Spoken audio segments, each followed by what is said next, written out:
आज हमारी दूसरी नशिस्त है मॉरल थ्योरी के बारे में। पहले हमने पहली नशिस्त में कुछ हमने कवर किया था, introduction to moral philosophy, not particularly Islamic बल्कि यूनिवर्सल मॉरल फ़िलासफ़ी, और उसमें हमने दो फ़िलासफ़र्स को कवर किया था, सोक्रेटिस और प्लेटो को। Today we will attempt to cover the remaining 6 schools of moral philosophy in Greeks, and then we will be done with the Greek portion, and then we will move on to the Islamic philosophy. So I hope everybody remembers, because when there is a gap you tend to forget, so I don't want to sum it up again. So if somebody wants a continuity, they have to listen to the first lecture. So we'll start with Aristotle. You remember a bit about Plato, his Platonic forms, theory and everything. So now from there we start from Aristotle. In Aristotle, he talked about virtue and virtuous living like Plato and Socrates. You remember that virtue, arate in Greek, and eudaimonia, happiness. They are the two key concepts in moral philosophy. So Aristotle talks again and again about these concepts, but he dismisses the theory of Platonic forms completely, and he places virtue in his understanding about human soul. So this is where Aristotle is very dynamic. He is very different. So according to him, the main aim of human life, the aim and objective of all human activities was happiness. Then he ties happiness with virtue. He makes the supreme good, there's a term that he coins, supreme good, the aim of all human activities. And then he identifies that supreme good with happiness.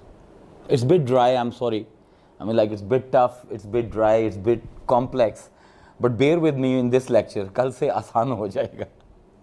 So he makes the supreme good the aim and objective of all human activities. And then he identifies that this supreme good is actually virtue. Are you getting it? Are you getting it? I'll go very slow. We will spend little time on Aristotle, then it becomes easier, because if we understand the complexity of Aristotle, everybody else becomes very easy after that. So then he defines what does he mean by virtue and supreme good. These are two things that are very critical if you want to understand the moral philosophy of Aristotle. So he observed that different people become happy with different things. He was a very keen observer. I mean, he observed that few people were very happy when they went into politics. Other people were very happy when they were having pleasures and they were enjoying stuff. And then there were other people who were very happy with studying and contemplating.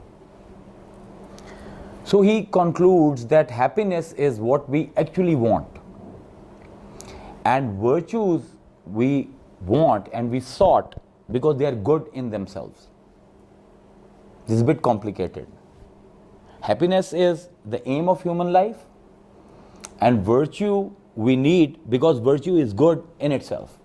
So then he explains his own understanding of what he means by this supreme good and what he means by.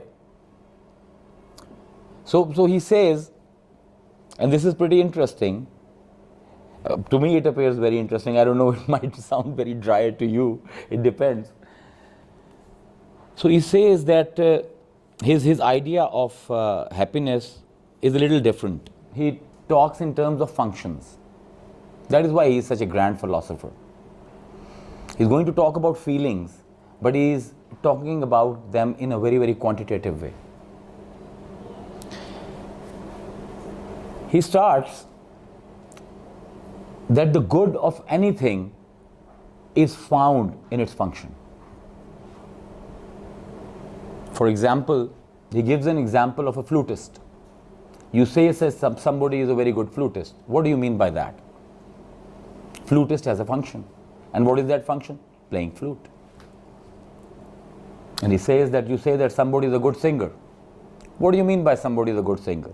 That singer has a function, and that is singing. So a flutist is as good he is in the function he performs. And a singer is as good he sings. So according to Aristotle, if there was a human good, it is to be found in the functions of human. It's very complicated. I'm not saying it's easy. Aristotle is never easy. I mean, in philosophy, he is probably the most difficult of all philosophers. So accordingly, he's always talking about functions. And he says that the good about everything is found in its function. You're as good as you perform a function correctly. Like a flutist, like a singer, like a writer. Writer has a function, writing. So if you say somebody is a good writer, it means he is good at that function. So if humans have a function, then when we say somebody is a good human, he has to be good in that function. So what is now the human function? So according to Aristotle, it's reason. So you are as good as your reasoning is. And then he elaborates that even reason has two functions. He is always talking about functions. So even reason has two functions. One is reasoning and the other is following reason. This is where he becomes much more complicated than Plato that I introduced is moral psychology, but this is much more complicated stuff. So everything is as good as it performs its function. And the function of a human is reasoning. So, and reasoning has two functions. One is reasoning and one is obeying reason.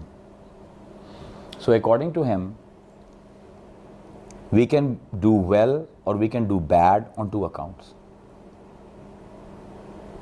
One on account of reasoning, doing bad reasoning, and second on account of obeying reason. So he says that appetites and desires, they might not always follow reason, but they have the capacity to follow reason. It's another complexity that he introduces. That although appetites and desires, they don't always follow reason, but they have the capacity to follow reason. So now, on this theory of functions, if I desire something, I can go wrong on two accounts. I can do well or bad in satisfying that desire. And even having that desire for certain things can be good or bad. You understand this duality? You have to think like a philosopher here. So help me out. I know it's very dry. And Uzma was telling me, don't do it. So हमारा problem ये है कि हम action करते हैं लेकिन we don't know why we are performing a certain action. That is our problem today as an ummah. So I was attempting कि हम इस Greek philosophy को Islamic moral theory के साथ जब लगाएंगे तो हमें understanding होगी और उसके लिए Aristotle से हम बच कर निकल नहीं सकते. So reasoning has two functions, reasoning and obeying reason. We can be bad in reasoning or good in reasoning, and then we can be good or bad in obeying the reason. So appetites, according to Aristotle, they have the ability to follow reason, but they may not follow reason all the time. So I can go wrong on account of following my appetite, or even having that appetite, I can be wrong. यहाँ पर कोई मसला तो नहीं है. Everybody is getting it. So now, according to Aristotle, a happiness or eudaimonia is found in the functions. And as our prime function as a human being is to exercise our intellect and to exercise the soul activities according to reason. So according to him, a good human is who exercises all his actions according to reason. And there he makes his very important and known statement that we should not do good, but we should always desire to do good as well. This is his moral philosophy. I mean, if you are performing a good action, it is not a good action for Aristotle unless you desire to perform that good action, not for some reward, not for something, but just because that action is good. So now, then he elaborates upon what he means by, because he identifies good with psychological good, and then he says that there are two types of goods. There are internal goods of the soul, and then there are external goods of the soul. We can be happy internally, or we can be happy outwardly, but happiness is tilted more towards the internal good. Now he's trying to make a connection between virtue and happiness. This is what he's attempting. According to him, all our appetites and desires, they belong to the animal. According to him, the motivator that motivates an animal to move towards an object of desire is his appetite. So we as humans, we have an animal aspect in our soul, and it makes us move towards our object of desires, but then we have a reason as well. So we can perform like animals, but we have a capacity to rise above that and spend our life according to reason. Then he expounds upon his theory of soul, and this is really complicated. According to him, soul has three conditions. It has feelings, it has capacity for feelings, and it has dispositions. You have to go through this. It's very important, because he bases all his theory of virtue, all his moral philosophy on this understanding of the soul. Soul has three conditions: feelings, capacity of feelings, capacity for feelings, and dispositions. Feelings are like hope, fear, regret. These are all feelings. And every feeling, according to Aristotle, has its corresponding pains and pleasures. And capacity for feelings is our ability as a human to have those feelings of anger or fear or courage. Now, disposition is key term in Aristotle. What do you mean by disposition? His statement is very confusing. I will try to make you understand it. He says that disposition is the condition of the soul whereby we can be well off or badly off regarding a feeling. It's a pretty tough one. It's a pretty tough one. But he explains himself. What does he mean by being well or badly off regarding feeling?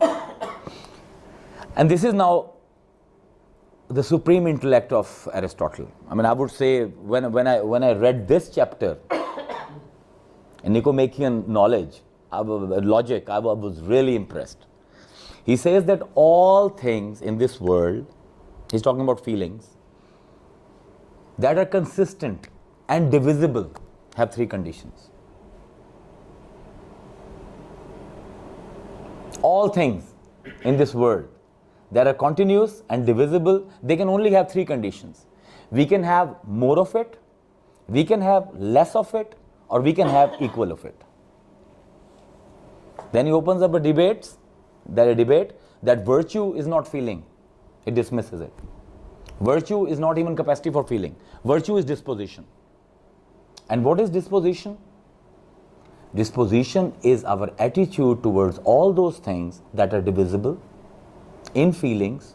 We can have more of them, we can have less of them, or we can have equal to them. I will give you two examples. It will make it very easy. For example, anger. Anger is a feeling. You can get really angry more than is required, or you can get less angry than it is required, or you can have an anger equal to the situation. So according to Aristotle, virtue was avoid excesses or deficiencies and attain a mean. In his words, if you get angry at the right person, for the right reason, at the right time, in the right manner, and you act according to it, you are virtuous.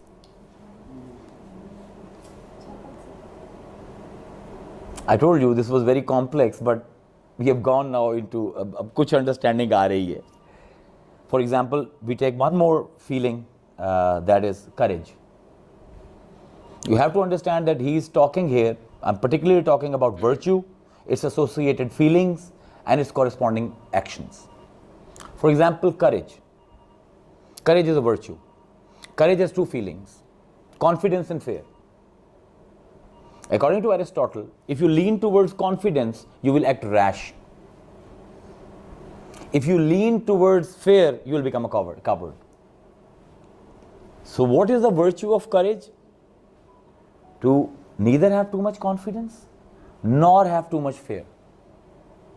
Have the exact equal amount of courage that is required according to a situation. So he makes moderation the virtue. Excess is vice, deficiency is vice, moderation is virtue. So if we can learn how to respond correctly in the right manner, in the right measure, regarding our feelings, we are virtuous. Then he explores it further. Let me see how much time has passed. Oh my God. We start late. No, it's the recording time. I have to wrap it up in 60 minutes. So now, the link between the virtue and happiness is very clear. Happiness is an activity of the soul, and virtue is a disposition by which we attain a mean moderation between two excesses. And that is what will make us moral, and that is what's going to make us happy about our life. But these functions have to be performed consistently throughout one's life. It's not that I'm acting on a mean in some circumstances and then I'm going for excesses and deficiencies. No, they have to be consistent. And that is when I will become a virtuous man. So now here there is a... Would you like me to explain it a bit more? Or is it clear? It's clear. No, you want me to get over it, I know. No, It's clear? Okay. So according to Aristotle, we live two lives. The internal life of contemplation and reasoning, and an external life of public action. Our external life has to be brought under these virtues of reasoning that will make us act moderately according to situation. And our internal life, because he identified intellect with the divine. According to Aristotle, in us, the closest thing to divine is intellect. So, we live two lives, an internal life, which is absolutely divine, which is reasoning and contemplation, and an external life of public affairs. So, Aristotle now debates that the happiness is more towards the internal life. In the public life, we will act in moderation, and we will keep our passions under the check of practical judgment and practical wisdom. But according to Aristotle, this internal life is what actually makes us happy. These processes that we run, these things that we learn, what we study, what we understand. And for that, we have to disengage from time to time from our public life and get into that private intellectual heart. And जिस तरह मैंने कहा कि for Aristotle, virtue is not in only virtuous action, but the desire to be virtuous, doing something not for the reward, but doing it because it is the right thing to do.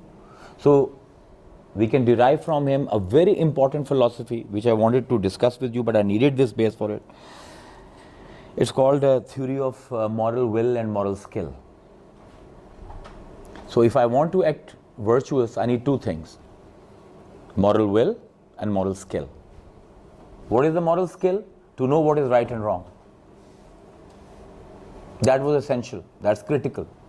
If I don't know what is good and what is bad, if I don't have this moral skill, I will never be able to act well. And then once I have understood what is good, what is right, now I need courage. I need moral will to act upon it.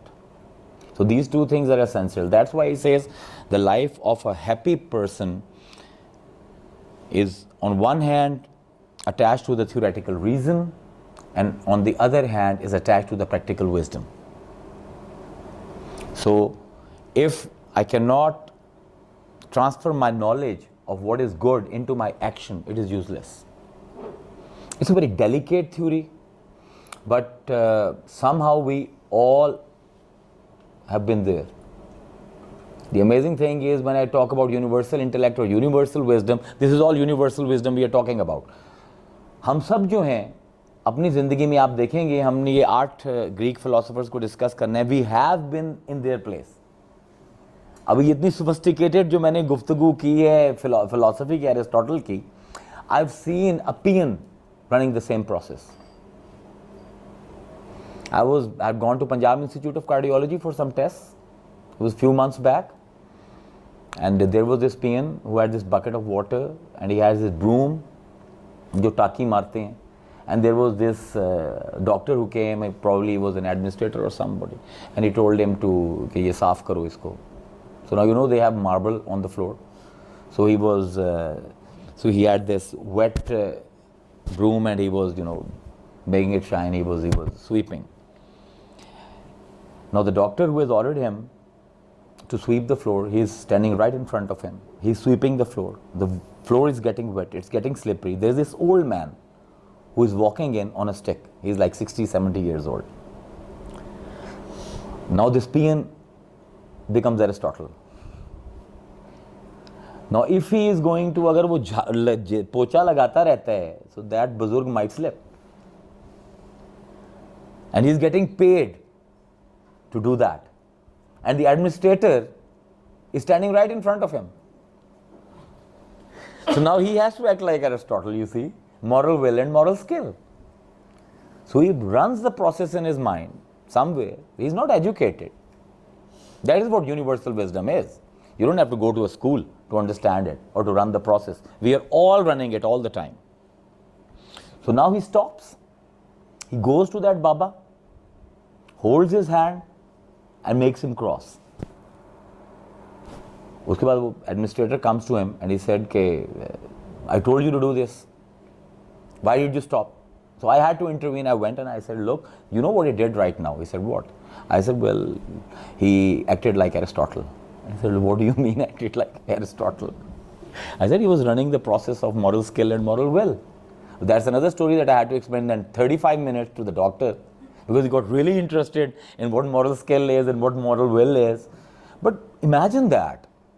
Such a sophisticated theory, such a complex theory, and we are all running it. So that is end of Aristotle. I thought I'll be able to do it in 15 minutes, it's 24 minutes. So now another phase after Aristotle is cynics, from where the word cynical comes. Diogenes is their spearhead. After the death of Socrates, Diogenes is a really weird character. He would walk every morning from his house, get out of his, he didn't have a house, he lived in a wine jar. He had a bucket of wine and this was his house, he would live there. He will get up, wash his face, and he will walk in the streets. He was a wanderer. And when people will ask him, what are you looking for? So he would say that I'm looking for a man. And they would say, what is a man? He said, somebody non-corrupt. He presented his famous, very famous trio of opposites. Now it's becoming simpler. I mean, after Aristotle, everything is halwa. What is his trio of opposites? He set courage up against fortune, nature against convention, and passion and reason against passion. This is his trio of... I've told you that we are not going to be judgmental about any of them. We just want to learn from Greeks. We're not going to pass any judgment. So according to him, the simple life was a virtuous life. And I'm telling you, once we are through them and once we are through introduction of the Islamic moral philosophy, I will have a session with you on these 8 philosophers in the light of Quran. Because as we're seeing, the ayats are coming in the head. Yeah, even now, I mean, all the ayats are. I've had like at least 8 of them so far. So, according to Diogenes, simple life, a life that was spent according to nature, was a happy life. And he was against convention and customs. He thought that gods want us to lead very simple lives, but we complicate them by pursuit of material objects because of our lust. That is why he said that love was the occupation of the idol. Pyar will and the kam mein. So according to him, if you want to live happily, you should exercise detachment. Detachment from everything that people considered good. That is Diogenes. That is the cynical philosophy. So according to him, he lived himself very simply. I told you he lived in a wine jar. He carried his food. His food was like an apple or a guava. He never ate curry. He would sleep anywhere, wherever it was comfortable. He would talk to anyone. He would just sit on the floor. And there is this, ek waqia hai ki he had this pyala that he used to carry so he can drink water, and he saw a kid that he was making a pyala of his hands and drinking water, so he broke that as well. So he said that the end of life was a psychological state marked by detachment. So if you want to live happily, learn how to detach. Later his followers, they sophisticated it more, and then detachment became tranquility. So that is cynics. I don't think I need to elaborate on it further. It's very simple. Now we go to Cyrenaics or Kerenaics. Both terms are right. And they have Aristippus as their spearhead. They were really weird and really very strange philosophy in moral theory. They believed that the pleasure was the end of human life. The objective and end of all human activities was pleasure, not happiness. And when they talked about pleasure, they didn't talk about sophisticated pleasures. No. They talked about the pleasures that were readily available, easily accessible, and that were sure. So Aristippus said that, if you chase happiness, you have to collect so many pleasures, and it's very tiring. So what you should do is take the easiest and simplest pleasure and just get over it. So according to him, the happiest life was the one which was formed on chasing particular pleasures which were readily available. So he said that if you are seeing a greater pleasure like 4 weeks afterwards, and you are seeing a small pleasure right now, you should choose this pleasure and forget about that. जब 4 हफ्ते होंगे तब देखा जाएगा. Kind of a very in the moment pleasure kind of a philosophy. But there is one big contradiction that we find in Aristippus, is that first he says that you cannot distinguish between one pleasure or another. All pleasure was the same. And then he says the pleasures of the body are better than the mental pleasure. So basically he's turning against his own central theme. So when he was asked that, if you are always advocating about pleasures and encouraging people to take the readily available pleasures, because according in his doctrine, you can have pleasure at the expense of anyone, because his ego is very high.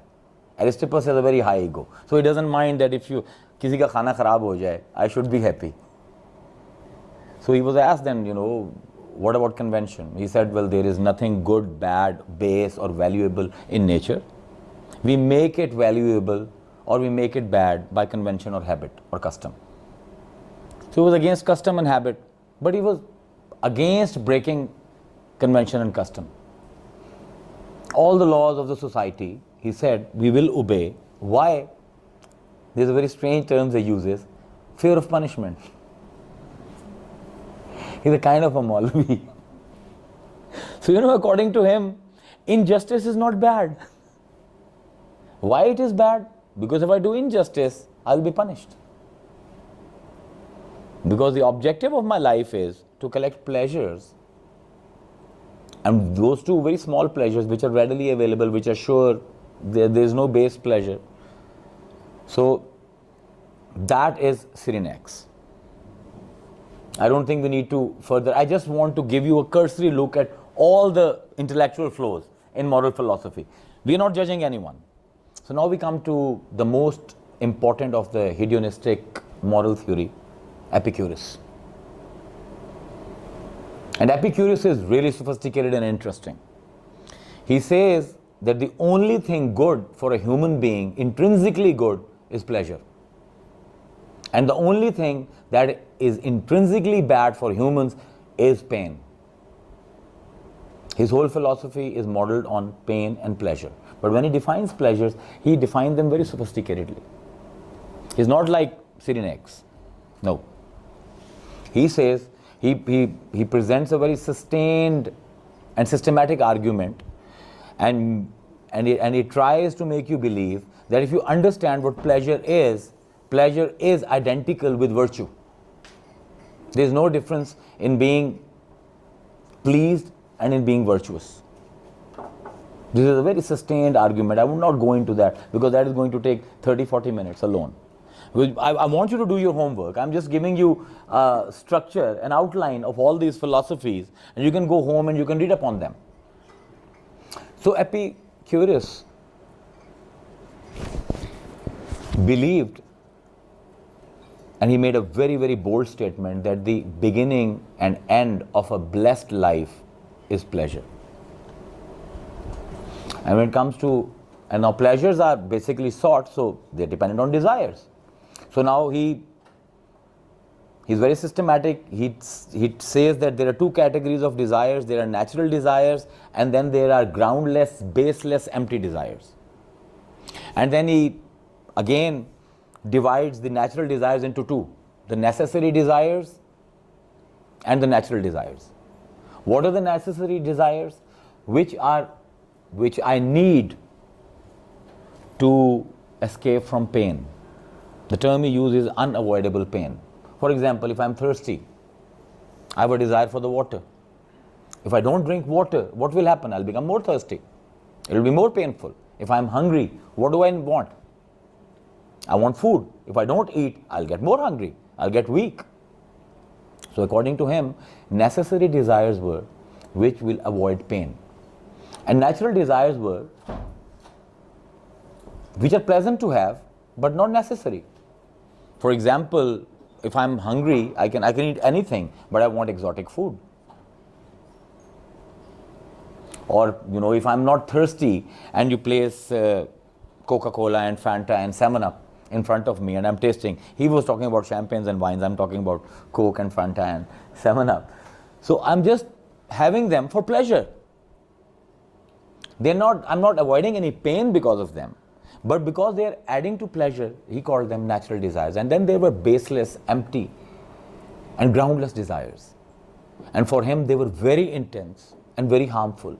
And for him, he talks about many desires like desire to be very wealthy, desire to be a king, desire to have reputation. So here is now a very... I don't want to go too much into it then because I don't have much time. Ye bada zulm hai. So in Epicurus, the whole of his philosophy is shaped around pain and pleasure. नहीं फिर वो एक जो है ना 45-45 minute ले जाएगा. So according to him, if we understood pleasure, we will understand that the blessed life is the life of one, or the virtuous life is the life of one who has more and more pleasure. And virtue was good because it brought us happiness. And happiness derived from pleasure. And what was pleasure? It was avoiding pain. So whole of his moral philosophy is centered around the idea of pain. And he always keeps talking about impulses. Like animals have impulses, they have self-preservation, self-awareness, and they care about their offspring, and they love their families. So all these impulses, we have these impulses too. And the impulse that is most important for me is that I avoid pain, avoiding the pain, because he says himself that we ought to do everything for pleasure. We ought to do everything for pleasure. Because once our fears are gone and once all pain is avoided, we don't need anything else. So that is what we call in philosophy the Epicurean tranquility. So if I can avoid pain, and when he talks about pain, he talks about both psychological and mental pain and bodily pain. So that is why for him health is very critical. But it's very important that you have to understand he is very different from Cyrenaics. Cyrenaics thought that we should get all the available pleasures, but according to Epicurus, no. If I know by having one pleasure after another will lead to pain, I have to avoid those pleasures. And he gives an example of a wine. That you have one glass of wine, then the second glass of wine, and the third glass of wine. And this is pleasure. But when you have excess, you're going to feel pain. Or he says that the pain that brings you pleasure, you should not avoid it. For example, exercising, it gives you a momentary pain, but it gives you health. So according to him, you should postpone trivial pleasures and chase real pleasures. And what are the real pleasures according to Epicurus? The pleasures that bring freedom from pain. So that is his moral philosophy, avoidance of pain. And he says that even if you look at justice, justice is neither good neither bad. Why we want justice? So that I cannot cause you pain and you cannot cause me pain. So all of his moral philosophy is centered around pain. And after now, I think this is also clear. इसमें कोई मसला तो नहीं, आसान है बहुत. So now we come to Stoics. This is now we have gone through what we have accomplished so far. We have gone through Socrates, we have gone through Plato, we have gone through Aristotle, we have gone through Cynics, we have gone through Cyrenaics, we have gone through Epicurus. Now Diogenes is cynic. So now the seventh one, which is Stoics. They're also a little complex. Stoics equate good with virtue. They tie them up together. And virtue is three things. This is going to be very important for our next lecture, which is not going to be this dry, because we'll be Islam में definitions इतनी important नहीं है, feelings ज़्यादा important हो जाती हैं. So according to him, according to Stoics, there are क्या कह रहा था? There are three virtues basically: courage, justice, and wisdom, and moderation. And we need virtues, and they are good because according to them, reasoning was the highest activity of a human being. Stoics asserted a lot on harmony, and according to them, if our thoughts are not perfectly systematic and rational, we can never have harmony in our society. So for them, virtue was equal to good because virtue brings harmony. And practical reasoning was very important for them, for all the Stoics. They talked in terms of impulses all the time. Animals have impulses, like I was talking about, self-care, self-preservation, self-awareness. Humans had impulses too. They had all the animal impulses, and then they had reason. So according to Stoics, we can behave like an animal, we can have the impulse of the animals, but at the same time we have the ability to rise above that and do great things based on reason.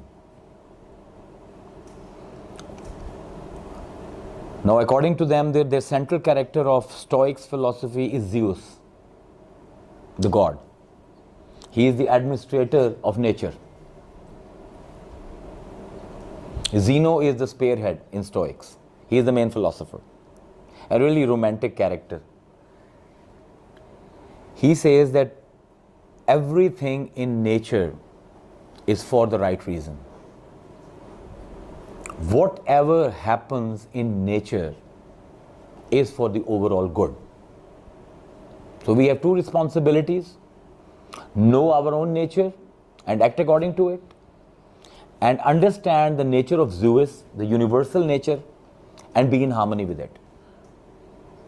If we can do that, we will create harmony, and now they become very close to what Epicureans were saying. According to them, everything in nature was very systematic, and Zeus was watching over it, and everything was done for good. But when it came to human, there was a problem. Human followed nature sometimes, and sometimes he followed himself. So according to them, the problem with human beings was that they could not discriminate between impulse and between false impulse. According to Stoics, health, wealth, political post, beauty, these were not virtues. Because according to them, if somebody was healthy, it does not make him more virtuous. Or if somebody has less wealth, it doesn't make them a vicious person. All these theories have their own very strong backgrounds and very strong structures. I mean, whenever you look at one theory, you think this is correct. They're correct. All of them are correct at the same time and not correct at the same time. That हमारा दूसरे lecture में हम यही देखेंगे. So according to them,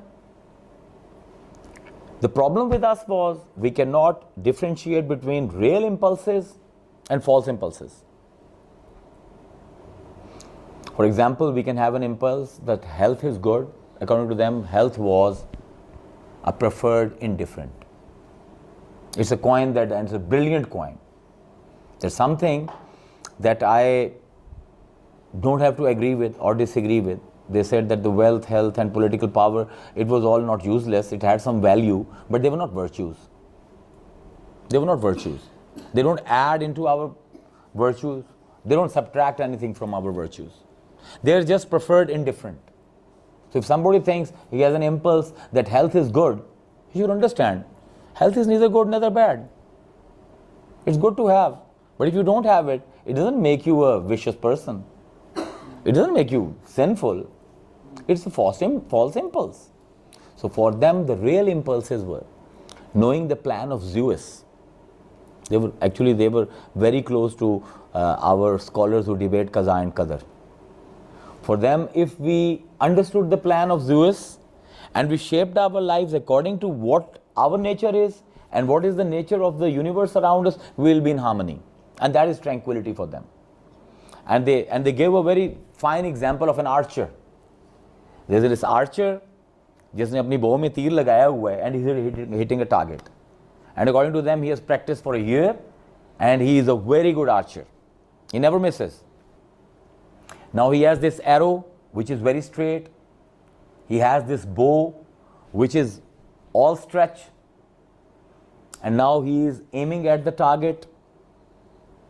And he has all the practice in the world, but then there are few factors that are not in his hands. For example, if he shoots arrow perfectly, but a wind gust comes, he'll miss the target. Or if the target moves, he has perfectly shot, he has done everything perfectly, but if the target moves, so if you are a non-stoic, you'll be depressed.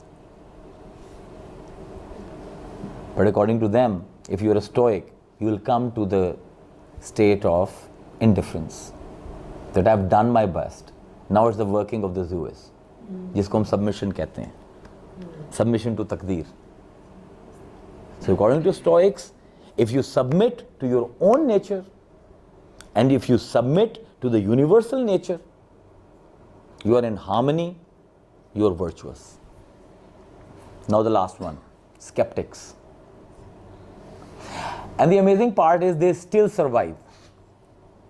I mean, like, जब मैं ये आपको बता रहा हूँ ना, we all have been Epicureans in our life. We all have been Stoics in our life. We all have been Cynics in our life. And we have been Cyrenaics in our life. And we have been Stoics in our life. And we have been skeptics. Skeptics, two names are very important. Pyrrho and Sextus. These are two leaders of skeptics. So what is skepticism? In two words, suspending judgment. You don't judge. And they open the debate that for every argument in this world, there is a counter argument or an opposing argument. So how do you decide which argument is true? And they come up with this visual that there is this tower and somebody is seeing it. They say, well, we are not going to deny that there is no tower. Of course, we are seeing it. But is the tower exactly the way my eyes show me? So according to them, there was no way of knowing it. So what will I do? I will go into what in psychological terms, Dr. Saab is here, we can call the empiric paralysis. We will suspend judgment. We will not care whether it's good or bad. So for skeptics, any kind of dogma is not allowed. If you believe in something to be good or bad on base of the dogma, you're not a skeptic. So Pyrrho, who was the chief philosopher, he was a real weird guy. Once he was standing in a market and there was this wagon which had 4 horses and a cart, a big wagon. It was rushing towards him and he kept just kept standing there. He would not move. So a friend of his said, you know, the wagon is coming, it's going to run over you. He said, well, I don't know whether getting run over by a wagon is good or bad. I have suspended my judgment. So let me see. So, you know, somebody had to pull him out. And, you know, when I look at Pyrrho, I always say that, you know, the importance of good friends in your life. He lived up to be 90. Every second day, he would do this kind of experiment. He would jump into a river. He would come in front of a wild beast. Because he said, I've suspended judgment. I don't know whether being eaten by a beast is good or bad. So his friends would pull over, you know. So we all need these kind of friends, less skeptic friends, more conventional, who can keep us out of the trouble. So according to skeptics, nothing was good or bad. Or if it was, there will be 2 groups in the world. One who will choose bad and the other who will choose good. Since that is not happening, and we don't know the reality of goodness, the reality of badness, so we will be in a state of constant suspension. They never said that the customs or the religion or whatever, no, you can follow it. But you cannot consider, a skeptic will follow everything. He will go to a mosque, he will go to a mandir, he will go to a church without considering it right or wrong, without passing any judgment. And according to them, this was real liberation. According to them, this was real liberation. So how was this liberation? So Sextus says a very strange thing. He says that, you know, he says that the pleasure or the blessed life, a very strange statement, that when you free yourself from the distress caused by religion or convention, and you become moderate in respect to compulsion. What does he mean by that? It's a little complicated. He says that, you know, when a religious person, some calamity befalls him, where a religious person is, one, he's getting hurt, so he is in pain. And second, he will think, I must have done something bad. That is why this bad thing has happened to me. So for a religious person, the suffering is twice. For a skeptic, it's just once. He has been hurt, he feels the pain, but he doesn't care that why it has happened to him, why he has been chosen, why he has been signaled out. He doesn't care. He has suspended judgment. So according to him, that was liberation. Skepticism was liberation. Don't judge. So we have all said in our lives many times, don't judge. So when we say that, we are actually acting like a skeptic. So these are the 8 moral philosophies. Oh, time is also up. I want it to be within time. अब ये जो इनकी undertones हैं, Socrates से लेकर skeptics तक, you can very well understand that all of us has experienced this phase once in our life. Well, I actually experience all of them every day. Looking at how things are around me, I become a skeptic and I become a Stoic and I become an Epicurean and I become a Socrates and I become a Plato. So, ये 8 theories जो हैं, they will be our building blocks. और कल करना है, tomorrow we are going to start Islamic जो moral theory है, उसको हम इंशाल्लाह start करेंगे. So basically, फ़लसफ़ी ये कहते हैं कि इखलाकियात के बारे में जो कुछ कहा जा सकता था, ग्रीक्स ने कह दिया. अब सिर्फ उसकी हाशिए आराई हो सकती है.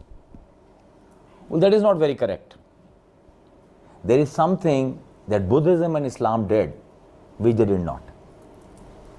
We will discuss it tomorrow. There are 2 basics of Greek. अब ये जितने हैं, आपने अगर पढ़ने हैं दोबारा इनको पढ़ लीजिए. मैंने सिर्फ एक cursory touch किया. Just wanted to give you a taste of what the Greeks had to say about moral theory.